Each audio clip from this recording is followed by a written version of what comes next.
Hey everybody, welcome back to the channel That Mr. TV. It's your girl Diza. Guys, this is the first video, my first video back since last year. So let me just wish everybody a happy new year, and let me just take this opportunity to thank everybody for your support, for your views, for your comments, for all the love that you guys have given Outlaw and I over the past year. So we just want to thank you. We appreciate you guys. Yeah, thank you very much. Now guys, as you can see from the title of this video, this is a serious one, and this is something that's happened to me very recently, right? So guys, you know what it is. You can see that I am got my coat on, guys. I'm not messing about, right? I've got my hat I've got my scarf, I've got my gloves, so you know where I am. Okay, I'm in the UK now. I don't usually, or I've stopped, should I say, I've stopped doing videos and vlogging while I'm in the UK. So many times I'm in the UK for a short period, I run in and run out, and nobody knows. I don't really video anymore while I'm in the UK, or I don't really make it be known that I'm in the UK. But yes, I am in the UK, and I had to do this video because, guys, truth be told, I am traumatized. I am traumatized, and I'm gonna go through everything that happened. So I recently came back to the UK, and my experience coming back to the UK was the worst experience I've ever had. Now I've been back and forth so many times in the last few years, well, over the years, right? Because you know I travel frequently, but this experience has left me traumatized. I don't even know how I feel. Like even speaking now, I don't even know how to express how I feel.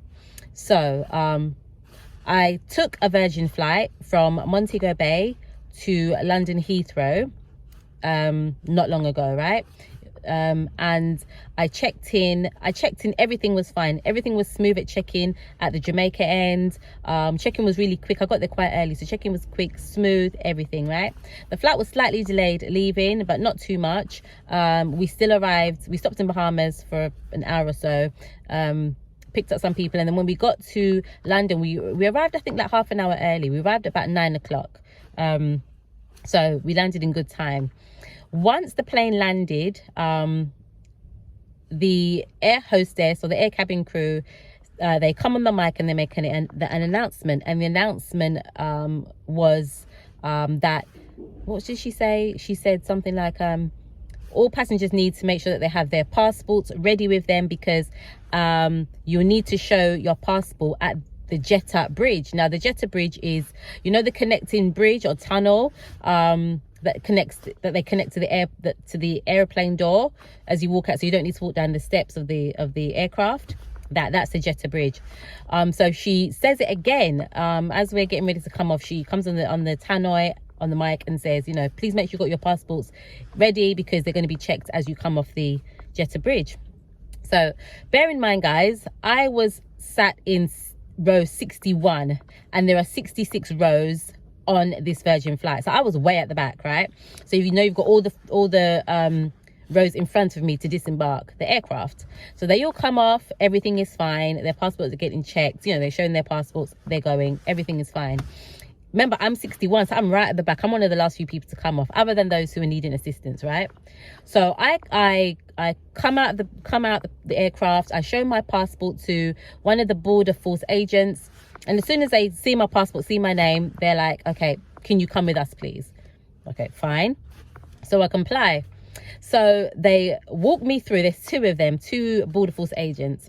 They walk me through. So I'm walking with everybody else that's come off the plane. I'm walking through with everybody else, and at this point I kind of thought, this is strange.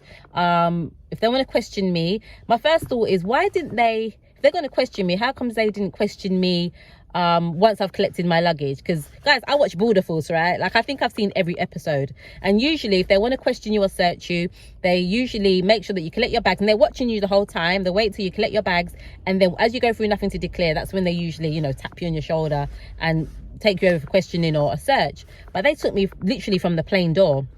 So I didn't make any fuss. I just went with them. As we're walking, we're going through the crowd, so everybody on the aircraft is seeing these two border force agents basically escorting me through. So we get through to immigration, and we get to baggage control, baggage pickup. And whilst these two agents are escorting me, they're asking me questions. It's like an interview. They're asking me all these questions. I'm complying and I'm answering. My only not concerned, but my only annoyance, because I was a little bit annoyed at that time, was that they were asking me all these questions in front of people as we're walking, and the whole crowd of the whole crowd of people are around us. They can hear all the questions that they're asking and they can hear my answers, and I don't really want everybody up in my business like that, but I complied, right? Anyway, we got to the baggage claim, and once we got to the baggage claim, she said to me, okay, what does your suitcase look like? What does your luggage look like? So I describe what my luggage is like. I let her know it's a hardback case and it's got like a ribbon. I told her the color of the ribbon on it. So it took a while for my luggage to come around the carousel. We were standing there waiting, and there were one officer, one border force agent, should I say, either side of me. So one of the agents was like, the one was quite quiet and the other one was quite outspoken, like that she was taking the lead. And she was looking around, and then she looks behind me. There is a guy that's got a black suitcase. He's already taken his suitcase off the carousel, right? He's standing like with his family, with a few people. So she looks around, and he's got a black suitcase. It's not a hardback case like mine, but it does have a ribbon, the same color as the one I had. And the first thing she says to me is that your suitcase? Now, when she says that to me, like I said, I've watched enough border force to know how they work. So at this point, I know in her mind, she's trying to ascertain whether I am working with somebody else, maybe another passenger. Maybe the passenger's seen that I've been taken by border force and they've collected my suitcase in case I'm hiding anything. So I say to her, no, it's not my suitcase. My suitcase is hardback. And in my defense, the other lady, the more quieter border force lady, she did, say that can't be her suitcase. She said it's hardback. So I kind of appreciated that. Anyway, my suitcase comes, and before I even take it off the carousel, I say, look, there's my suitcase there coming round. So we take it off, get it off the carousel. We go down, and we approach nothing to declare. So she says, have you got anything to declare? I say no. So she says, we're going to walk through the nothing to declare, section. As we get there, there's a sniffer dog, and he's sniffing everybody that's coming through, right? Of course, it's a flight from Jamaica, like, they're gonna do this, right? So they're sniffing everybody that comes through. Quick sniff, and they walk through. So it gets to me. The dog handler sees that I'm with two border force agents, one on either side, and he makes sure that he gets that dog to do an extra sniff, right? When I say extra sniff, I mean extra sniff. So he pulls the dog over to me and he encourages the dog to, sniff my suitcase. The dog sniffs it for like 2 or 3 seconds. He gets fed up. There's nothing there, and he then wants to go on to the next person. The dog handler then pulls the dog back. Now, I've been watching the other people in front of me, right? And they wasn't getting this. Happened to them. He pulls the dog back to me and says like, come on, boy, whatever he says. And the dog sniffs for 2 seconds and goes again, like there's nothing there. All right, so the third time he pulls the dog back again for a third time, and this time he says to me, put your bag on the floor. So I had like a handbag for my hand luggage. He says to me, put your handbag on the floor. And he pulls the dog back. And I remember, guys, this is the third time, and it's like he's just really looking for something, like he's convinced something's there. Anyway, the dog comes, he sniffs the bag, he sniffs the suitcase, and he goes. There's nothing there. So all clear, right? Okay, we go through nothing to declare. And guys, if you know, like at Heathrow or any airport, once you go through nothing to declare, as you're about to go through the exit, there are some tables there, and that's where they search you. That's where they like to stop you and search you. Just as you think that you've made it and you're going to go through, if you are carrying anything, that's where they stop and search you. So this was my thing. Why couldn't they have just stopped and searched me right there, right? I was watching people come off the flight and walking through nothing to declare, and they were stopping a couple of people there and then just searching them and letting them go. So my interest is, why do they have to literally take me from the plane door, embarrass me in front of everybody, because now all eyes are on me, right? I felt so embarrassed. I felt so humiliated. But guys, that's not even the worst of it. I'm going to get into it. This is just the tip of the iceberg. But at that point, I said to her, why have I been, met at the plane door, and what is this about? Why? Because obviously I'm a target now. The main border force agent says to me, I'm not at liberty to disclose those details to you. I said, okay, fine. So we you know, she guides me over to where the tables are and asks me to put my luggage on the table. I open my suitcase and she takes every single item out of the suitcase, and I've never ever had a search like this. Like, she took every item out of my suitcase, fine, but she unfolded every single item of clothing piece by piece, spread it out on the table, and like spread her hands all over it, like patted it down to make sure that, you know, there was nothing there. All of my toiletries and cosmetics, she opened everything, my lotions, everything got swiped, everything got tested. Once the suitcase was empty, she then put the suitcase into the scanner. So she you know, felt around to feel if there's any abnormalities, I guess. Didn't feel anything. She puts the suitcase in the scanner.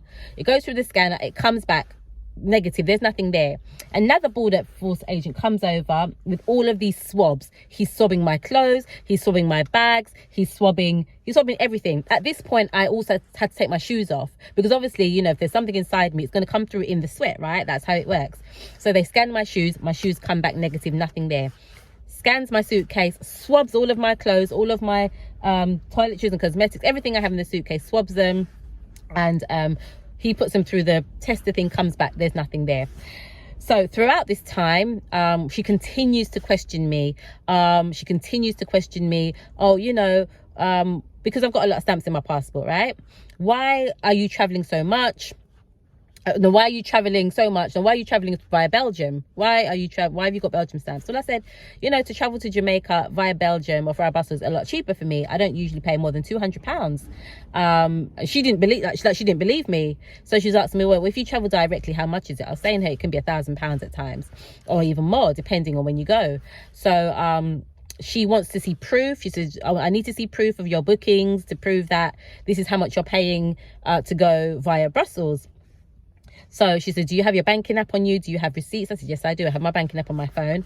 I load it up and I like put TUI in the search bar, and I show her about 3 or 4 of my last tickets, which were from Brussels, and they all came up to about £170. None of them was more than £200. So she looked a bit surprised when I showed her that, but she had to be satisfied with that because I provided evidence. She then asked me some other questions, financial questions, loads of different questions she asked me, and each time she wanted proof. Guys, I was able to answer her questions, show her evidence, give her proof of every single transaction, every question that she asked me. I was like, okay, yep, here it is. And I was able to show her months, or, you know, in one case, a year's worth of evidence and proof. So she asked me a lot of questions, and I can't get into each question, but she asked me a lot of questions about finances. And I mean, and what I must say as well, in between this time, every question she asked me, I would satisfy her answer, show her evidence. She'd go back to her boss, go to her superior, come back to me, find something else to ask me. I would answer her questions, show her the evidence she required, and then she'd have to go back to her boss, and then she'd come back with something else. Now it's like she just wouldn't let me go, because I just felt like she already had a preconceived idea of what she thought I may do or may have or may say. And everything she asked me, bang, I answered them, and I was able to support my statement or support what I said with evidence. And that's why she had to keep going back to her boss and coming back every minute with something else to try and like trip me up, or try to, you know, just try to trip me up or answer me a question that I wouldn't be able to answer or show evidence for. But I was able to every single time. Anyway, at this point now, I've been complying, right? But at this point now, I get annoyed because it's been over an hour and a half since they've questioned, you know, that they've had me. And now I get annoyed, and I just say, you know, why is it that you had to literally march me like from the plane door to here? Why couldn't you have stopped me here? Like, I've been watching other people pass, and you've stopped a few people here at nothing to declare, and, you know, answering them questions and searching them. Why couldn't you do the same thing with me? Why did you have to march me off the plane? I said, I feel so embarrassed and humiliated. And let me tell you why as well. When I got to, like I said, so whenever I travel from Jamaica coming back to England, I tell nobody knows. Those who need to know, right? And they're all trusted, very small circle. Yeah, I don't tell anybody that I'm coming. However, when I got to the airport, even before I left the airport, I saw somebody that seemed as though was traveling too, and seemed as though they were going to be on the same flight as me. When I got to the airport, I saw that person. Me and this person don't talk, we don't speak. I've never actually spoken to this person, and I will never speak to this person because they're associated with somebody that I don't like at all. Okay, and the person will say they don't like me either, and I won't even get into that. But this person only wishes Outlaw and I bad. They're on our case all the time, just trying to I don't know, I want to say get a reaction so that we can move out of the community. That's the only way that I can put it without going into too much detail, right? They've got nothing good to say. They're always finding the negatives. They're always on our case, even up to very, very recently. They've been even after all of this, they're still on our case, right? And the person that I saw at the airport was associated with this person, and that was the only person that knew outside my circle that I was traveling. There was I think a subscriber that I saw on the plane, and she called out to me and I said hello as I was walking through the aisle, and that was it. So I'm going to come back to why I've mentioned this piece, yeah, because it's part of the story, right?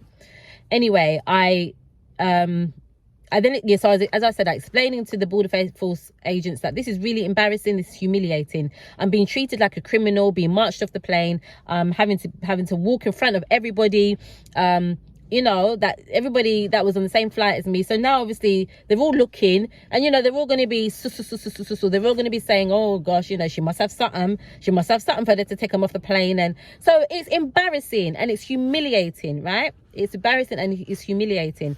But my trauma doesn't even start there. It doesn't stop there. It doesn't even start there.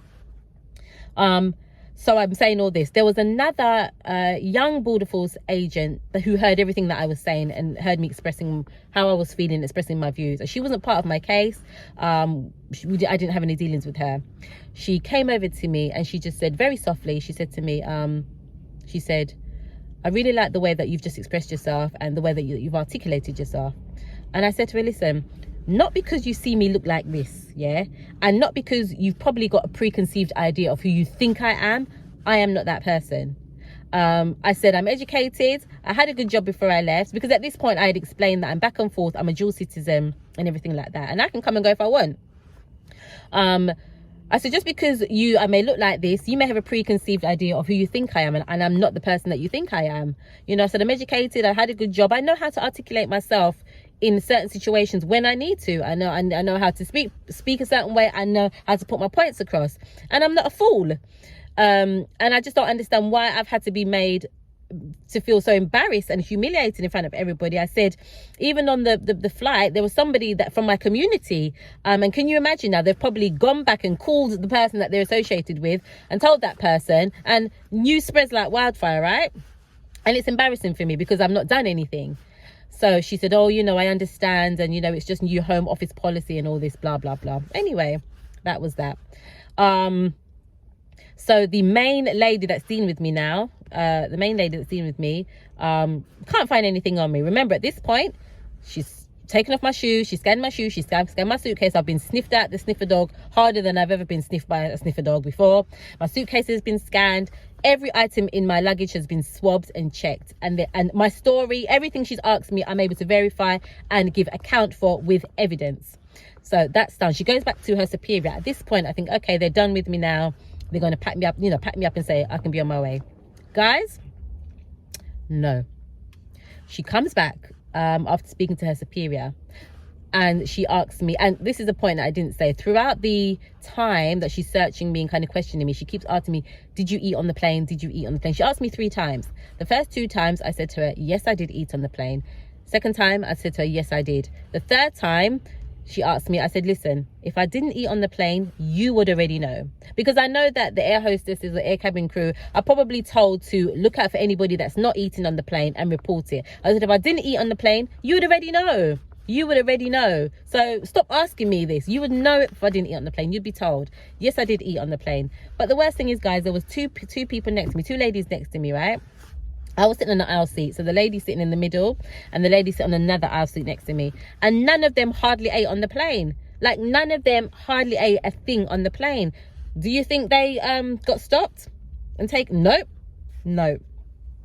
So I said to the lady, you know, I've been compliant, right? And I understand I'm a single black female traveler coming from Jamaica. I understand what's going through your mind. I understand what you guys are thinking, right?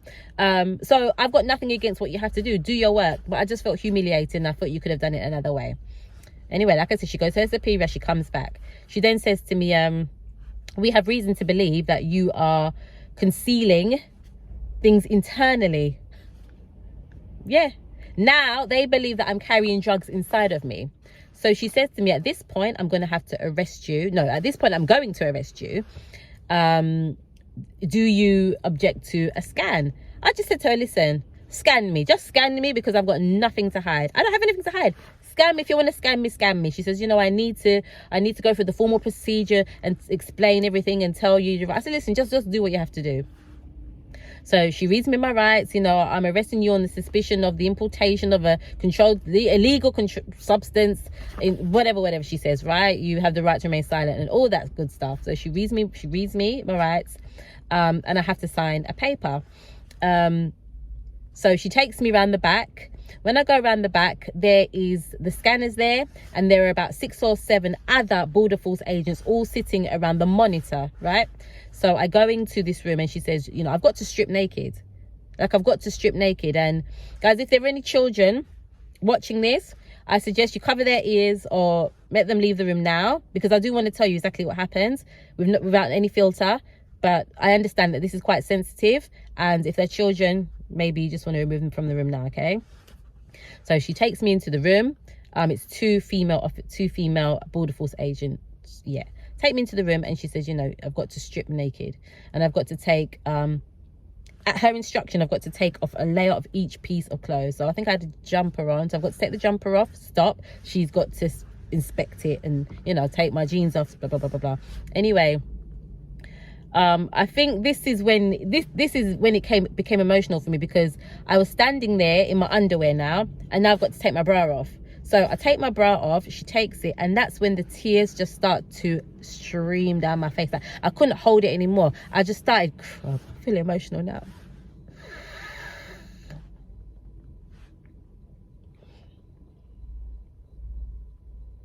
Guys, that's when the tears just started to roll down my face, because I just felt so humiliated. Like, I just felt like a crew. Like, imagine, I've come back to the UK. I don't usually fly direct. This is the thing. I usually always go via Amsterdam or Belgium, because it's just cheaper.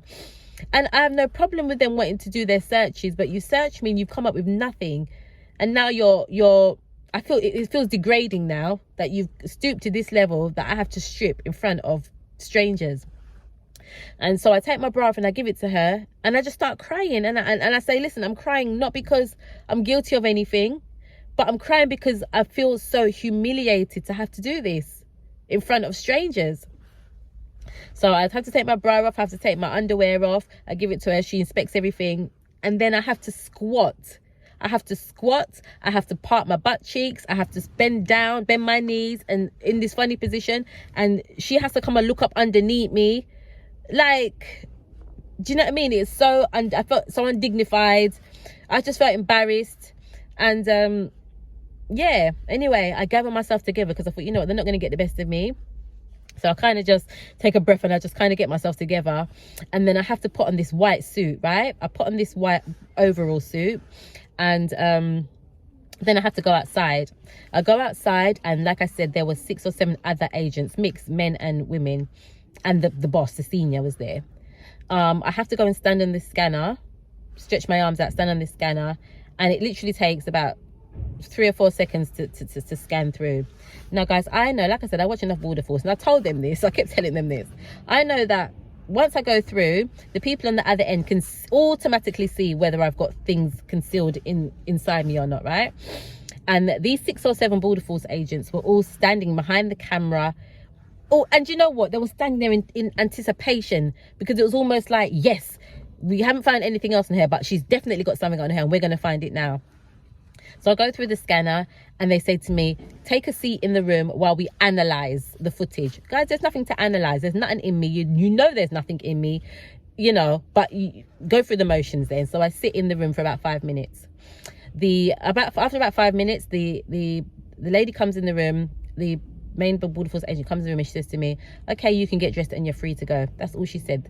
There was no apology. There was no sorry that you've had to go through this. I'm sorry that, you know, or, you know, there was no empathy. There was no, I know it's been an uncomfortable experience for you, but we're just doing what you're doing. We thank you for complying with us, you know, sorry for the experience. There's none of that. And I think that's what made me really angry as well. There was none of that. It was, well, you can get dressed and you're free to go.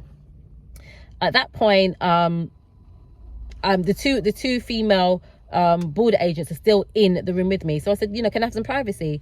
Oh no, I don't think we're allowed to leave you alone. I'm thinking to myself, you've had me start naked in front of you. You've searched every inch of me. You've put me through a scanner. What could I be hiding now? So I said, go and speak to your manager, because I want to get dressed in privacy.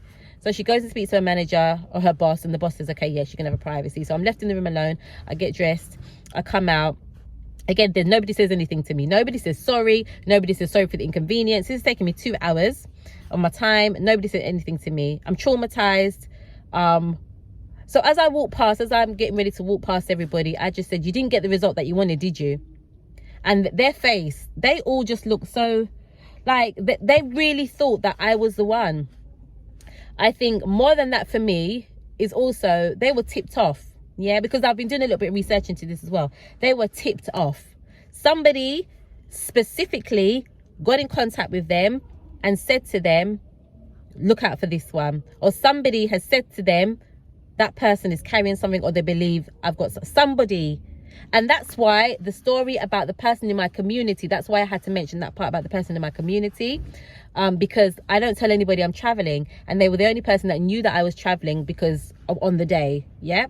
They would have seen me, or an associate of theirs would have seen me. And I don't want to put out, I don't want to point fingers. I don't want to, because I don't have the evidence. But you know, when you start wrecking your mind and you start thinking, okay, who did I see? Who knew? Who this? Who that? That was the only person. I might be putting 2 and 2 together and coming up with 10.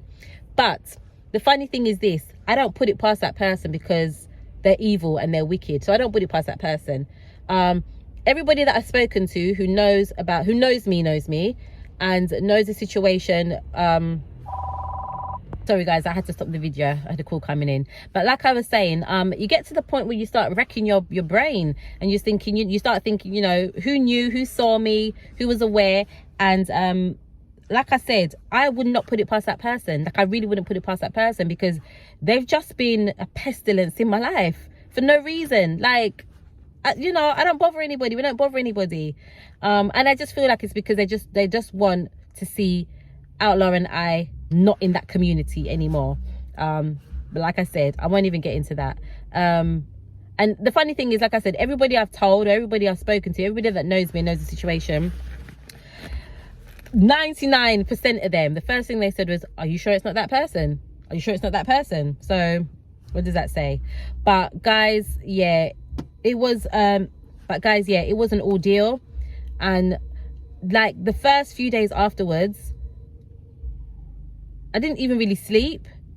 And I mean, that could have been for anything. That could have been jet lag or anything. But all that kept going through my mind was the events. So the events just kept replaying in my mind, especially the strip search. It just kept going. It just kept going over in my mind. And it seems like that's all I was thinking about. Like, my mind was just consumed with the events that happened.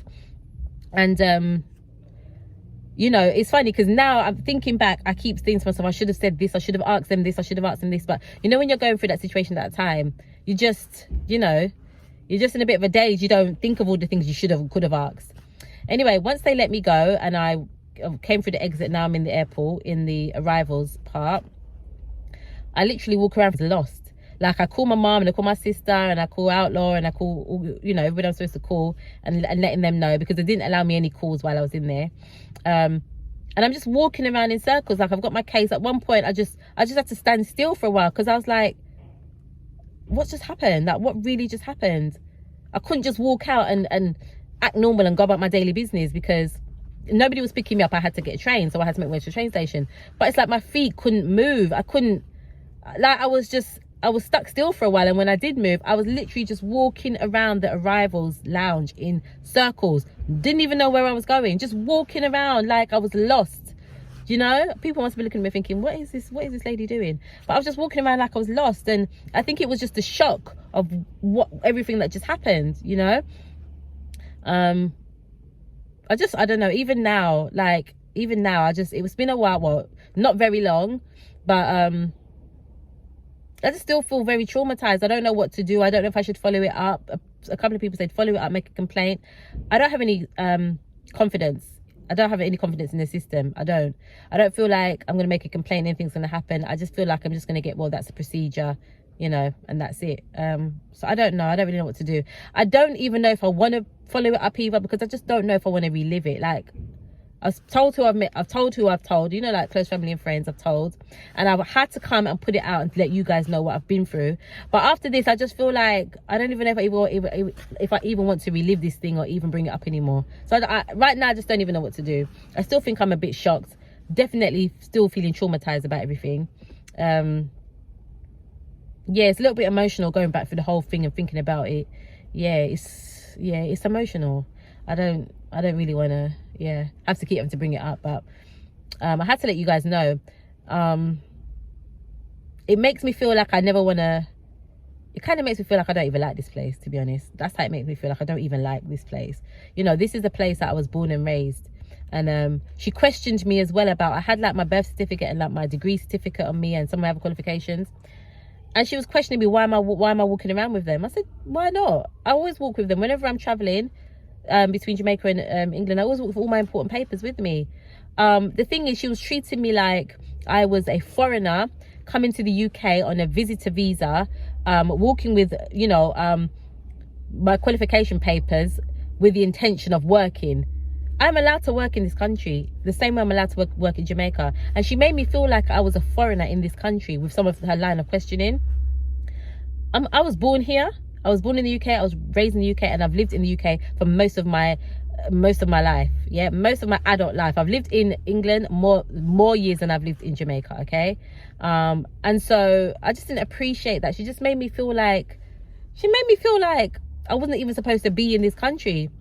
I'm coming back to my country of birth, country that I was educated, country that I've worked in, country that I've contributed to society. Like, and I just felt like I don't like this place. It just made me feel like I don't like this place. I don't have this problem when I go to Brussels or when I go to Amsterdam or when I go via another country. Coming back to the country that's supposed to be home, this is when I get all this nonsense. Yeah. Guys, that's really it. That's what happened to me, and I don't know what to do now, to be honest. I mean, you can leave your suggestions in the comments. Let me know what you think. I'm still kind of shocked. Like I said, I'm still feeling very traumatized, and just, I can't really believe it happened, but it did. And I had to share it with you. Yeah. So that was the start to my 2024, I guess. But, you know, I'm not going to make it stop me doing what I need to do. I'm here for a reason. I'm here for a purpose. And I'm going to do and fulfill what I need to fulfill. And, yeah, it is what it is, guys. Yeah, thanks for stopping by, thanks for listening, and I'll definitely see you on the next video. Don't miss it.